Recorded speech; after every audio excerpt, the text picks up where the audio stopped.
This is Hidden Killers with Tony Brueski. Here now, Tony Brueski. Well, it's probably time we talk about the show. Unknown Number, the High School Catfish on Netflix. Lots of people are buzzing about this. Carol Hughes been buzzing about this, and I sat down and I watched it, and I swear to God, honestly, the first 45 minutes, I'm like, why am I watching this, Carol? What are we? Because I like? I'm like, you've got to watch this. Well, it's like all high school drama at first, right, and you're like, right. And like, of course, kids are doing this and saying horrible things to each other.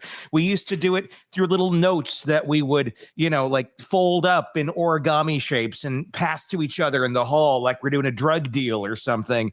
And now it's digital, and it can be far worse and far more damning because this sort of stuff, it's not just in a hallway. It intrudes into your life. It intrudes into every single inch of it.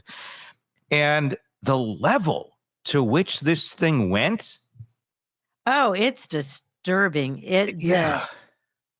The messages that they got were very graphic, very sexual. Yeah. In a really gross way. And it makes it even more disturbing when you end up learning where it all came from. Yeah. So if you don't want a spoiler alert, heads up. There will be a spoiler in this. We won't spoil it quite yet, but there's a lot in this. It all to kind of set the scene.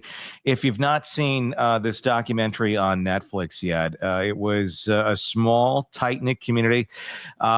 Beal City, Michigan is where it all takes place. Lauren Licari, who is 17, and her boyfriend Owen were the golden couple, if you will, of the high school. Good students involved in school. Everyone thought they were headed for bright futures. They had friends. They're attractive. They're some of the popular kids, I guess is what you would say. And then in 2020, texts started coming in. Lauren and Owen began getting anonymous texts individually onto their phones. And before your eyes glaze over on this going, oh, this is teenage, follow along, okay? Because this is not teenage stuff. This will get crazy, trust me. At first, they just kind of seem like silly pranks, so maybe like jealous classmates, maybe friends goofing around. But it wasn't taken super seriously. It was kind of weird. Like, why is somebody this obsessively sending me these texts? But by 2021, the text became constant, 40 to 50 messages a day. And they weren't harmless jokes. They were filled with insults, lies about Owen cheating. So the girl was receiving these Owen's cheating messages and disturbing commands telling Lauren to go kill herself. So you're here, you're getting this. And if you're that girl and you're receiving this information from this source that's saying that, oh, he loves me, not you. You can't really figure out who it could be because he's not doing anything with anybody else, at least not that you're aware of. I mean, what is going through your mind at 17 hearing something? Oh my God, yes.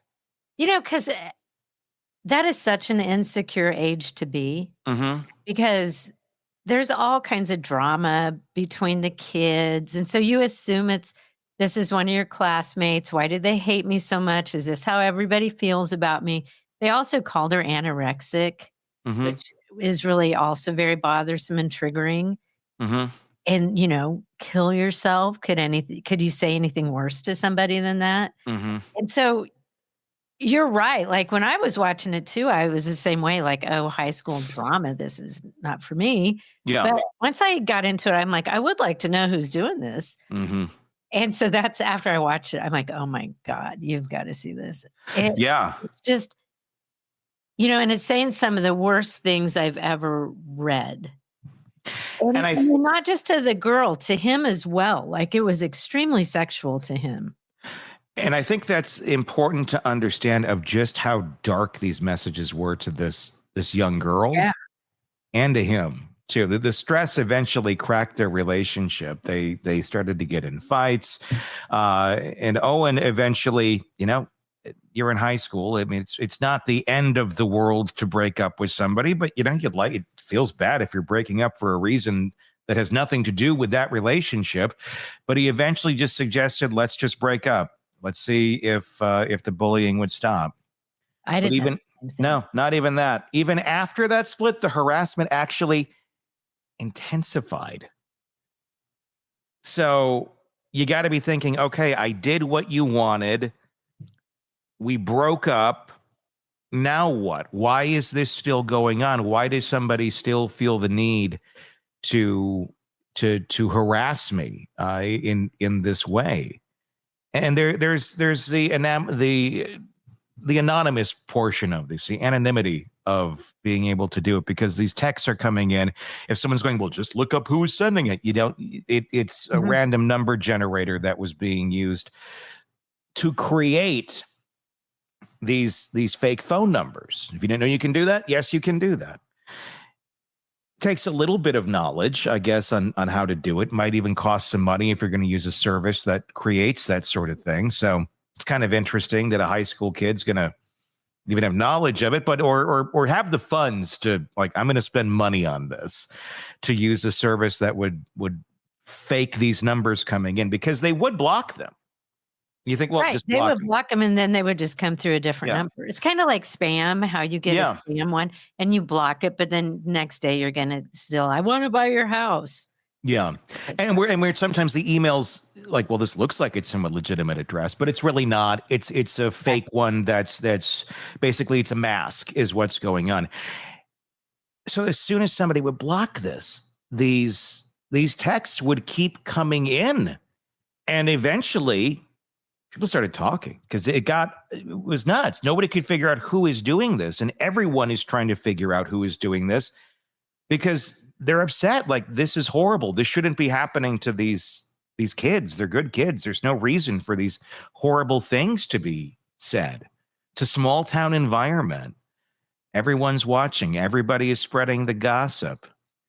40 to 50 texts a day is kind of a lot when it comes to something like this, especially if it's not somebody you're actively having a conversation with. That's a one-way, let me insult you and say horrible things to you all day. So these things keep coming in, impersonating others, manipulating existing insecurities that seemingly the texter knew about. Which was even creepier, because it would speak to not just something that, is a rumor, or you would have general knowledge of a person. This person was sending these horrible texts, like in the middle of games, in the middle of events where these kids are participating. So the person has to be there, or someone is giving information to someone on the outside that would then tell them, okay, this is what you should say. I mean, if you're that much of an operation to shame a 17-year-old girl for dating her boyfriend, or shame the boyfriend for dating this young girl. Parents, teachers, everybody was very upset, trying to figure out exactly what the hell was going on. It'd be a very helpless feeling. And it intentionally framed other children. Yeah. They're still children, This was going on while they're sophomores, juniors in high school. And so everybody then becomes really suspicious of everyone else at school. I think they're like watching at each other when they're texting and using their phones. It's like, is that when she got a message? And so there was people who were really suspected of sending these messages.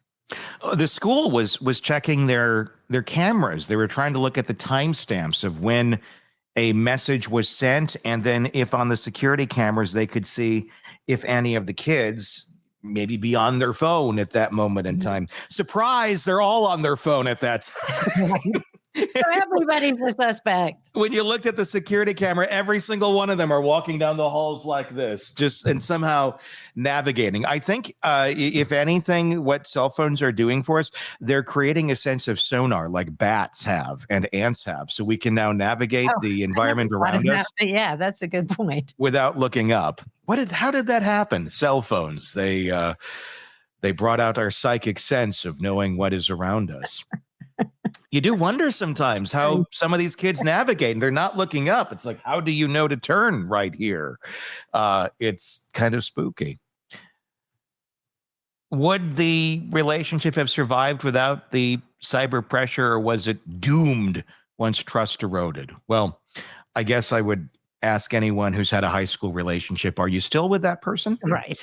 Like 1% chance. There's like, some people are, but not a whole. I mean, it would have ran its course very likely, but it didn't have to run it this way. It didn't have to run it with trauma mixed into both of these kids' lives. It could have just been a fun high school sweetheart situation. Yeah. You know, lots of people had that sweetheart. You look back on it and fondly, usually, sometimes, not always, but you know, it's a growing experience. You learn a lot from your high school sweetheart. See him at the reunion and you're like, he doesn't look so good, but I do, you know, sort of thing. But you know what I'm saying? It could have it should have just been a high school sweetheart situation. Should have been. It should have been. And for that small town police force, tracking this was, I mean, it was nearly impossible. I mean, look, even when you get the FBI involved, because that's how far this went.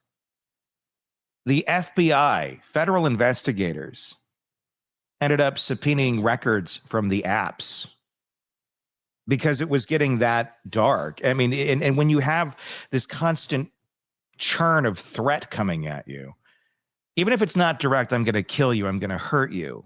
It was asking for them to hurt themselves. And then it got to the point where there was some threats of either you do it or we'll do it for you. So you started to really worry. I mean, if you're a parent, you'd be free. Like, my God, somebody's threatening my kid. What the hell is going on? Why is this even happening? You're gonna take it to the next level because this person doesn't seem to know any bounds of what's okay and what's not. Are they here? Are they even in this school? You don't know the answer. So the FBI gets involved and they subpoena the records from the apps looking for an IP address. Well, the FBI, they dug. They went to the VPN area. They went to the place that these numbers, essentially, I'm just trying to make it as simple sounding as I can, were being generated from. And then from there, they subpoenaed that information, and that could tell us, well, who was requesting, what IP address, what computer is speaking to this one saying we need fake phone numbers, because that's going to tell you who's behind all of it. And the reveal, it wasn't a classmate. It was not a jealous peer. The IP traced back to the girl in this story. Her name is Lauren, in case you forgot. Back to her home. So what's going on? Initially, some people were thinking, was she doing this? Was she sending these to herself for attention? I mean, it's not out of the question. There's all sorts of, young girls, young boys, that will do things for attention. I mean, to very extreme degrees. And then it's exposed. And it's like, why were you doing that? And it's a cry for help in some way, shape, or form, but ultimately to get attention. But here's the thing. It wasn't her. It was not Lauren texting these things to herself for attention. The person who was literally texting someone, you should kill yourself if you don't do it soon. Maybe we will, things of that nature. Horrible, horrible graphic messages about the boyfriend, about the relationship. Yeah, you don't even want to read those because they were disgusting. Mom was doing it. Kendra Licari, her mom. Turned out she was the one. Mother. Yeah. That's when I'm texting you going, you've got to watch this. She even posed as a concerned parent. Of course she did. She had to cover her own ass. She stayed in touch with the police about the investigation. And at one point, tried to even frame another student. Mm-hmm. So other families and other people who are looking at this family, going, oh my God, this is horrible. I can't believe this is happening to your daughter. We got to figure this out. They're putting their voices on the line. They're putting their names on the line, trying to come to a conclusion. And they were pointing at other kids. Other parents are pointing at other kids, and they're openly saying this to authorities and others. And there's no evidence coming back that points to it being the people that they think it is, because it's not.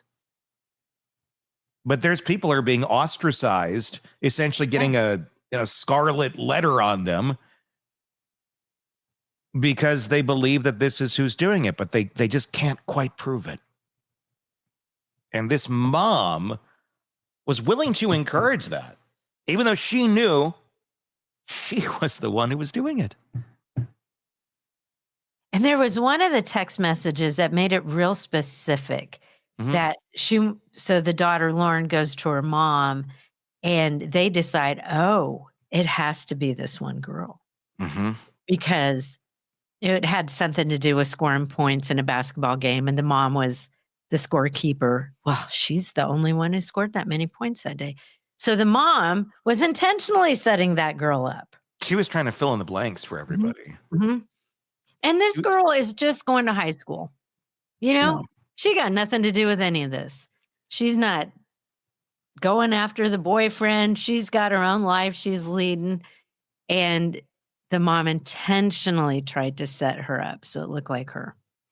I mean, this is another case of a narcissist gone wild. I mean, this reminds me of the Donna Adelson case that we're covering in so many ways, except it's already been exposed. And all I can say to that young girl, that this is her mom, who she still, and we'll get to more of this, still willingly wants to have that relationship with. Trust me, you don't. It's not going to lead to anything good. Right. And mama ain't going to change. I mean, she may on the surface right now seem like she's doing something different. Trust me. You're going to have a relationship with anybody in your life other than her for the rest of it. And considering you're like 18 right now, you probably will. Don't assume any of those will be healthy, successful relationships if she's in your world. I think she's so young that she doesn't see that yet. And the mom, and love bombs. Exactly. That was going to be what I was going to say. And I'm sure we'll get to that in a minute. But the mom's over the top. And then, she makes this girl feel like, whoopsie, it was just a mistake mom made. Mm-hmm. And we'll get into mom and that. But I just feel so bad for her. The daughter, I just want to give her a hug and be like, I am really, really sorry this happened to you. It's a difficult thing for a child of any age, whether it's an adult child of someone like this or it's an actual child still in their youth, mm-hmm. to try and wrap your mind around the idea that your parent would be using their power, their knowledge to manipulate you, to hurt you, to control the people around you, to control this narrative that's going on now. It's not just in your home. It's not just between you and your boyfriend. It's the community. Right. And willingly continue to dig into it and control everyone like a marionette. But the mom at one point, she kind of explains it away as, I know Lauren's strong enough to handle this sort of thing. No, you don't know how deep that wound is. She said some really hateful, horrific things. Yeah. And then she tries to spin it in such a way so the daughter forgives her. Look, I love you so much. I have my own trauma, which is why I did that. And that's what they all go back to. Mhm. And the thing is, and there's probably some truth to that. But unfortunately, a lot of narcissists and monsters like this will then try to justify their monstrous behavior. Well, somebody did this to me. Well, that doesn't make it okay that you're doing this to somebody else. Well, I'm not saying it does. Well, the fact that you're bringing that up at all, really, you're trying to downplay, you're trying to denigrate the trauma that you've heaved over here on this person by saying, well, I'm hurt too. You're an adult. Figure your shit out. You're a parent. You're a parent. I don't give a shit. I don't care who raped you. I don't care who ran you over. I don't care anything that you've gone through. If you're doing this stuff to your own child, which makes it, I feel like 1,000 times worse. Right? I'm sorry, you're the monster here. You always will be the monster. I wonder how much of a monster you were for more of your life than you're aware of. And I also very much question anyone's trauma story and the legitimacy of it. If you're willing to go to this length to manipulate people and your child and all that, how true is your trauma that you're suddenly just cannot control and it's affecting your life this way? How bad was it really?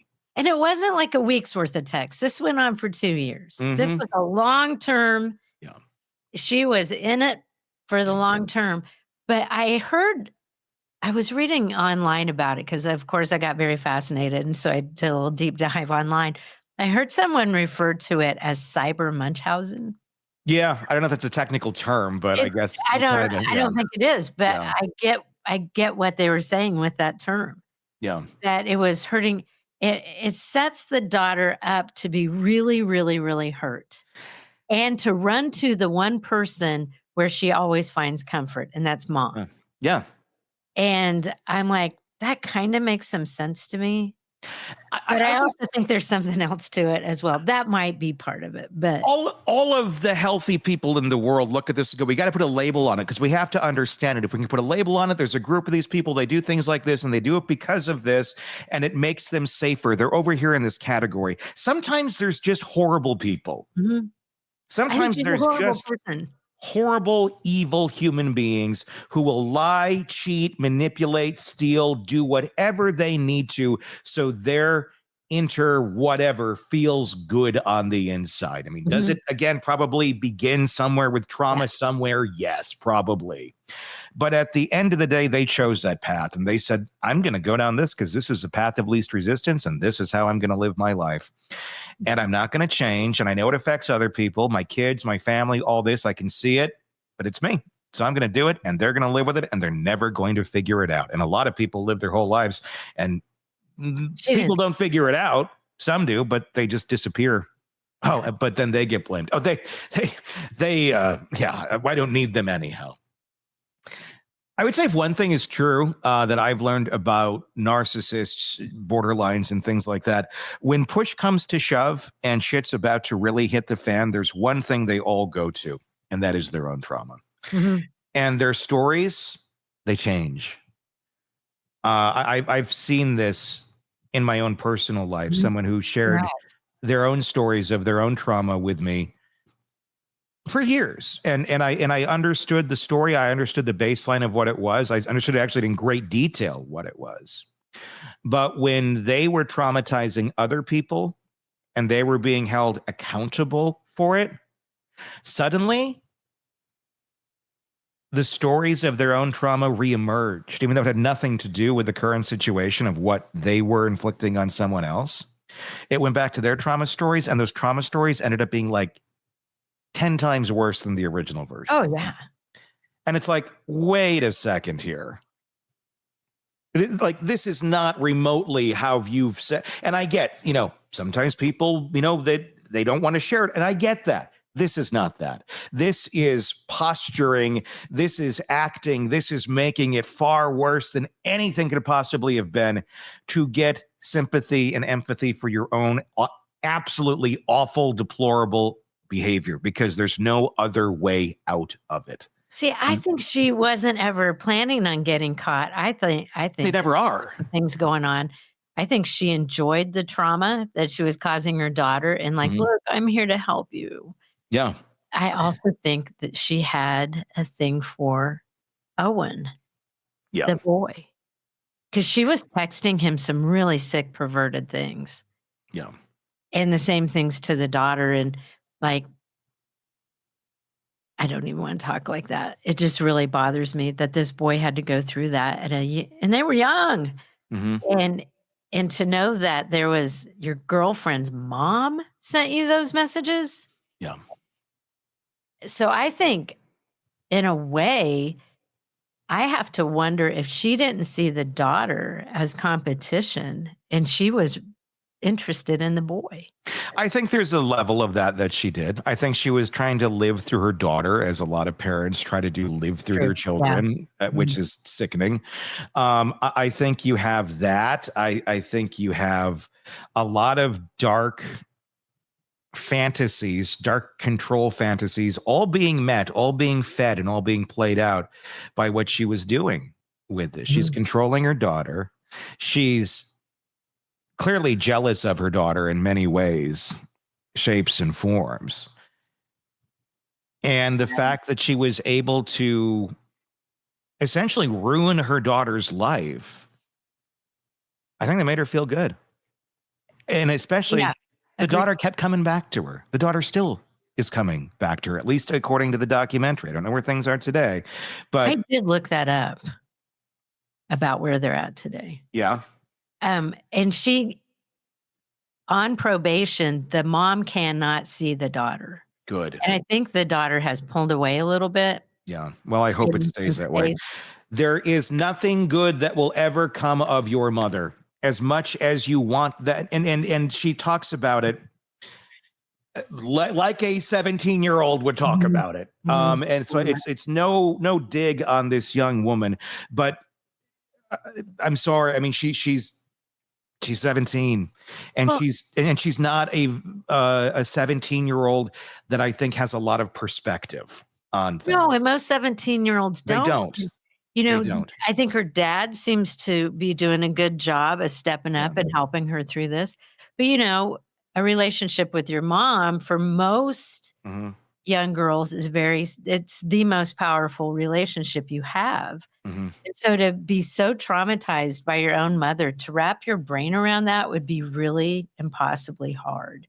And so then you have your mom love bombing you at the same time and making you feel guilty now because she loves you so much. And then you're like, oh, my mom loves me so much. And she is really sorry she did that.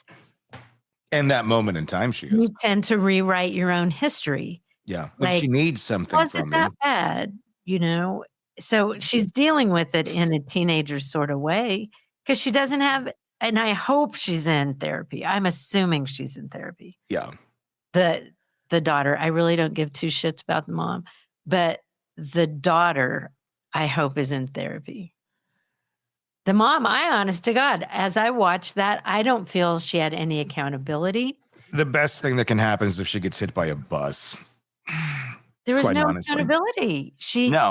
There is excuses. There's a difference between making excuses and accountability.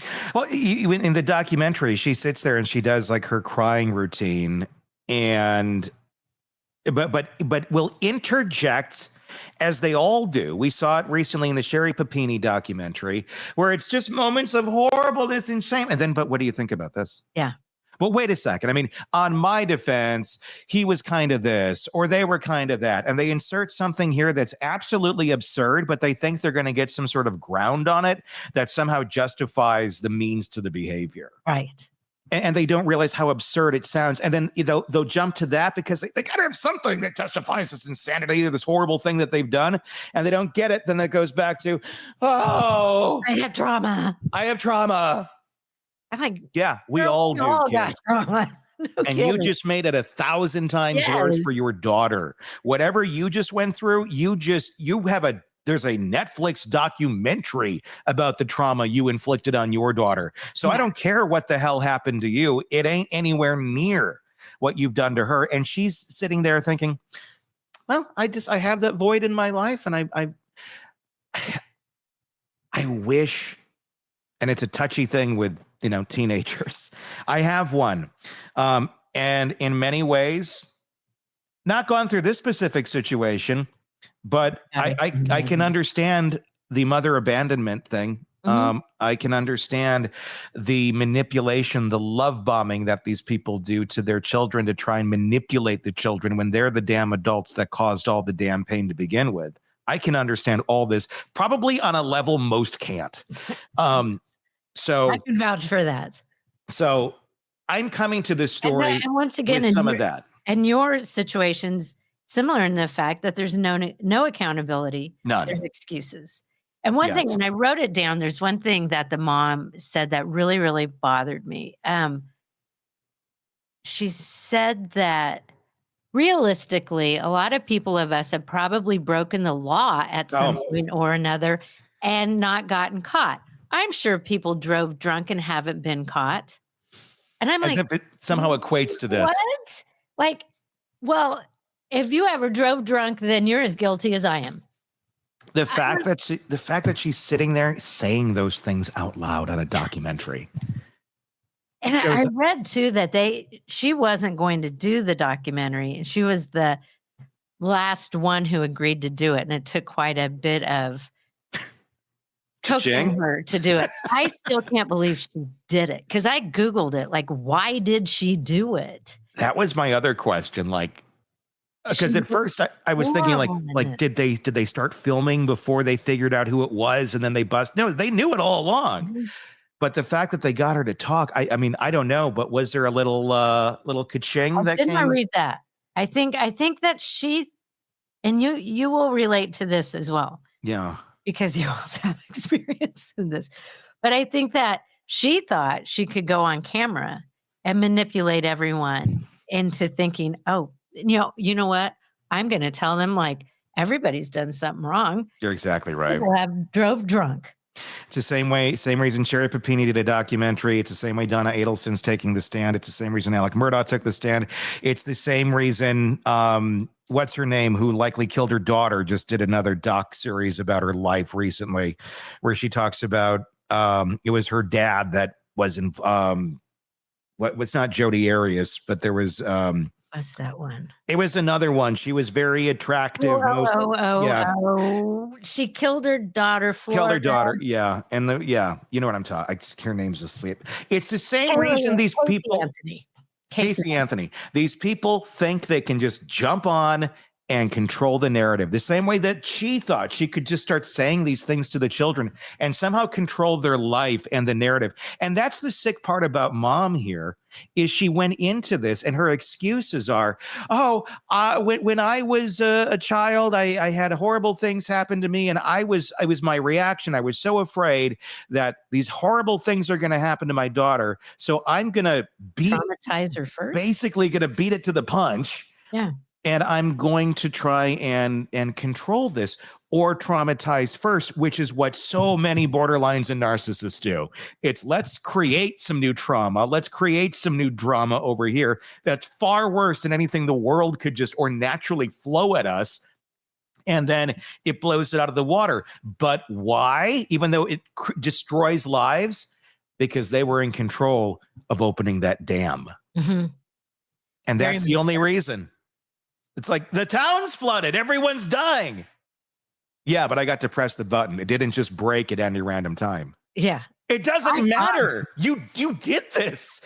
Well, and then one of the excuses that she used was I was raped at 17. And if that's true, and horrible, sure. I have a hard time believing anything this woman says after these text messages that they bombard the screen with more than once. Like they just put up hundreds of them. Mm-hmm. Like, and you can't even read them. They go up so fast. There was thousands. I think they said there was 740 pages or something like that. It printed out text messages. It was huge. So if she was raped, which I just have a hard time believing anything that comes out. I can't question. I feel sorry. I do feel bad for her if that's the case. And she does need therapy to get through that. Why does that have anything to do with her traumatizing her daughter in this way. It's because it's not. Look, she should get therapy, without a doubt. God, yes. For herself. And that's how therapy should be to begin with for anybody. You're doing it for if you're not good, you're not going to be good for anybody else. But so number can I one, interject right real quick there. As you know, and I know too, because I have a mother like this. When people like her go into therapy, it's because they have to, or it's because, yeah, I'm in therapy, but nothing that they're getting in therapy is sinking in. No, they have to participate. And the therapist can only work with what you give them. So like in my case, my mom told the therapist all kinds of crap. That was not true. And we had a family therapy meeting. We all told the therapist what was going on. And I'll never forget, she picked up her notebook next to her, the folder, and she looks at it and she's really confused. And she says my mom's name out loud. Is that who we're talking about? And we're like, yeah. She had no idea. Yeah. And so to me, if she is in therapy, is she really getting therapy? That's two different things. And the other thing that was really bothersome to me in this, there's like everything from point A from the minute it started to the minute it ended. But the to break up, which seemed to be what she wanted, like break up with him and all this. He starts dating another girl. The mom, starts sending the girl and the girl's mom, I think it was, messages. Yeah. That's when I'm like, oh, hell, this is about the boy. Yeah. As much as it is hurting her own daughter. So her daughter comes running to her. It's almost a jealousy thing. I got them broke up. But the messages still weren't ending. I mean, let's call it what it is. I mean, this is a closeted child predator is what she is. Yeah, very much. Agreed. In more ways than one, but she can't believe herself to be that, even though that's exactly what she is. That's why she tells her, I think she was just obsessed with this kid. Yeah. And then she got, like his mom and her were very close because they're trauma bonding. Both of their kids are going through this. And so then the mom is as betrayed, but like the mama who did it, got the other mom convinced it must be this high school kid. So then it's like this witch hunt. Yeah. So she's getting other people to go after innocent high school kids who should be having a great time being in high school, playing sports, doing all the stuff you do. But instead they're being accused. Everybody in the school is looking at each other like, are you the one? Are you the one? No, it's this one. Chloe did it. Yeah. And it's so sad. There's so many lives affected by this.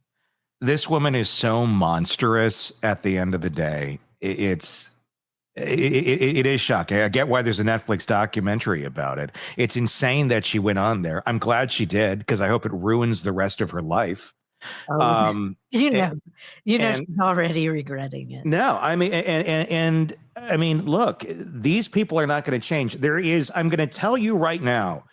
And if anyone in that family is listening, especially the daughter that was Trump, your mom will never change. No, she's not. No. And that's the one thing I feel like was missing out of this.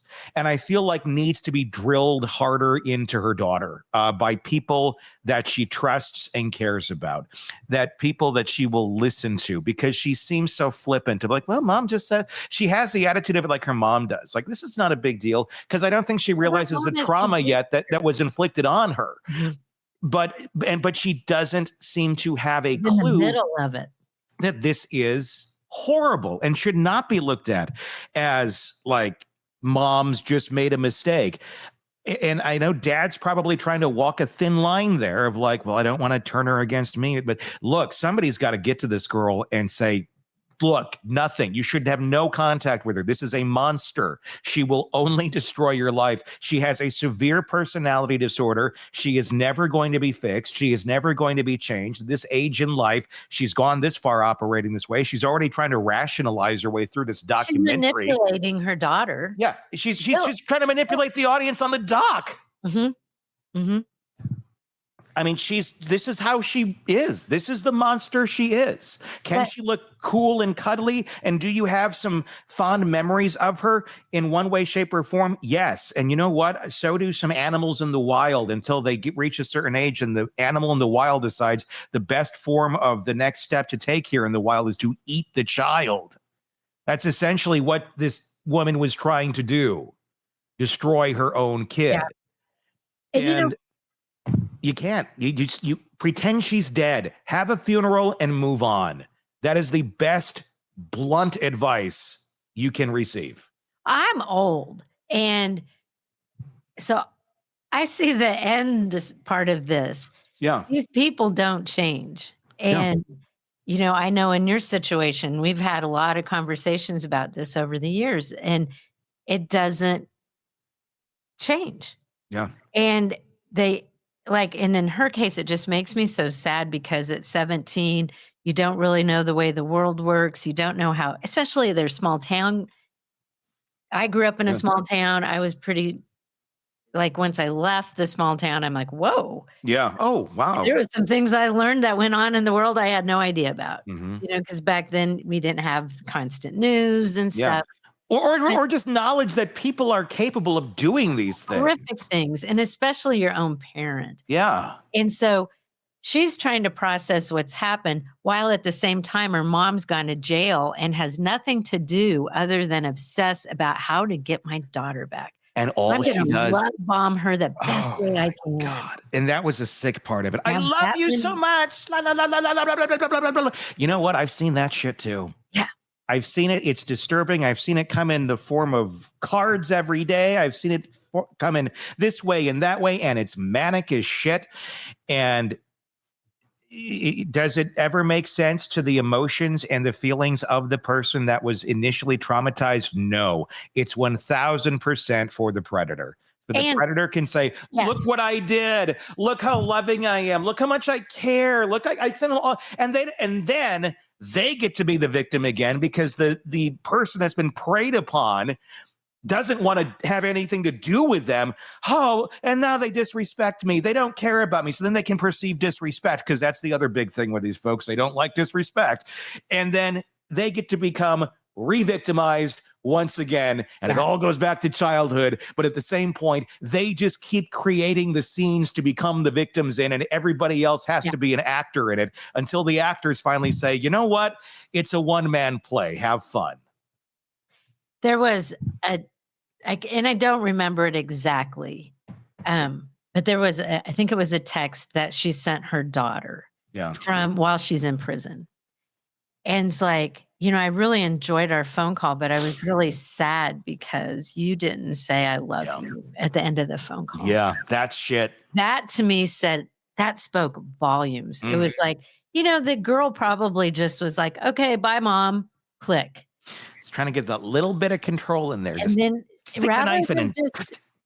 rather than just go on about her day in prison, the mom turns that innocent slight into this poor me. Obviously, if you loved me, you wouldn't. It's really bothered me all day. I just want to hear you say you love me, but oh well. Oh my God, if I had a dime for every time I had to deal with that stuff in my life. The big if only you would have done that, but obviously you didn't care. Poor me. Then now mom's the victim. And the poor daughter, who has been terrifically traumatized, is now dealing with, oh no, I hurt my mom's feelings now. Yeah. Oh my God, read some of the text messages again. Like, look at what your mom did to you. These people are everywhere. They wreak havoc in lives. They don't all go kill people, but they might as well for the level of trauma. Sometimes it almost seems like it's less worse that everyone has to go live their lives after the trauma that some of these people do to others. But until you educate yourself on it and understand it, you can't just keep writing these folks off as, oh, well, that's how she is. Mom's this, mom's a little bit of that. No, mom's a monster. And until you accept that and realize that, it's just going to be chaos. Did you think, I thought it was weird when the cops show up at her house, mom, and they confront her with everything. I almost thought that was edited footage. Like she really did fold like She folded like that. Yeah. That surprised me. I thought she would have some BS story. No. That is some excuse, something. Then the daughter comes in and she's like all over her and lovey and touchy and feely and like, I guess I did this, honey. I got so creeped out by the whole damn thing. Oh, that bothered me. The woman is a monster.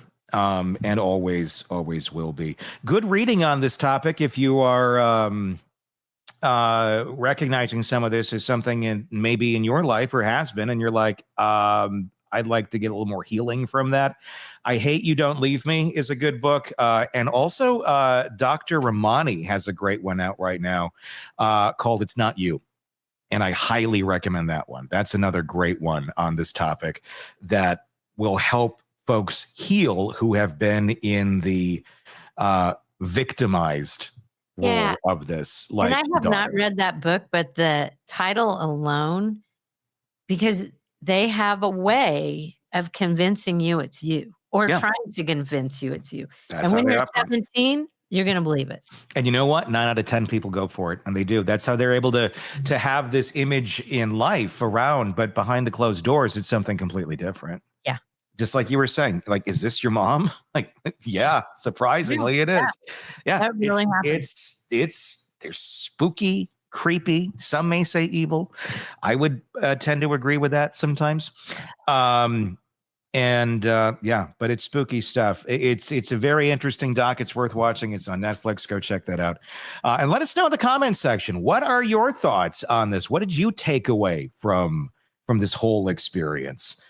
If you watched that doc, did you relate to it? Are there things, is there other advice you would throw out there? Other thoughts on this type of a situation? Because it's, I should add, I hope the boy gets some therapy too.